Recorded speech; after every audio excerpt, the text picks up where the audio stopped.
household calculator that Rob had mentioned, and I've got it up live on my computer now, so I'm going to introduce you to it, because this is a fun kind of way that way that you can actually calculate your own carbon footprint. So we're in the Get Started one, and over here on your right, this reflects my carbon footprint with the settings that are built into the calculator, which are settings that are the creator of the calculator has done, taken data from a variety of sources.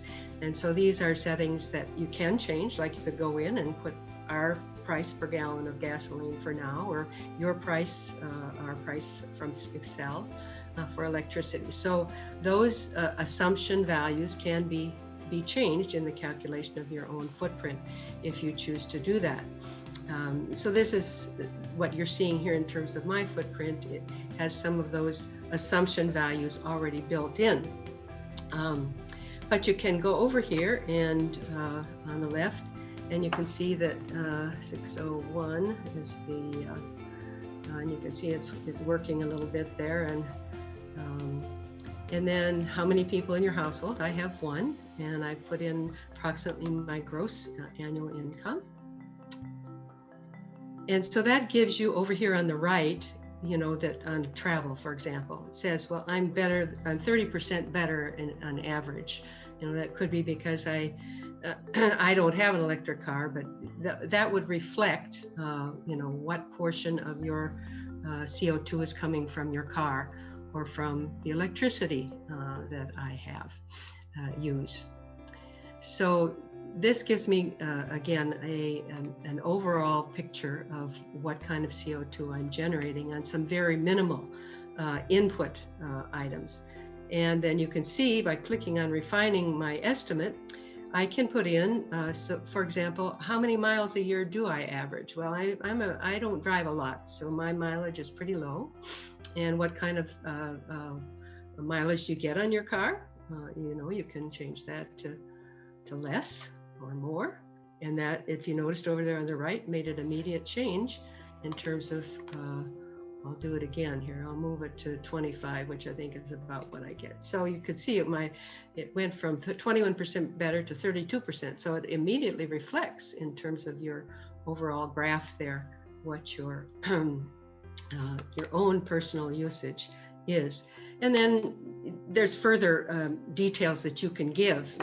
As I said, there's things that are built in to the calculator in terms of the average that they estimate is taking place. But if you don't use transit or rail, you can back that out and just put a 0 in there. And I don't think we have any commuter rail in La Crosse.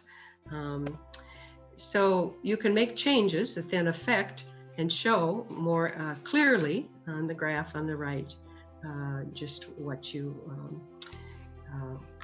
your particular usage is. And then you'll see across the top here again that there's particulars for your home. So you can go in and put the amount of money you spend every year on electricity or natural gas, and that'll affect the graph here in terms of the CO2 that you are talked about. Food, very detailed if you want to.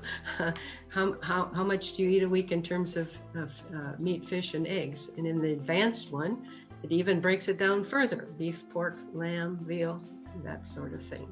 So it can get quite detailed if you want to. In the shopping area, goods and services. And there's these little question marks over here to the right, you see.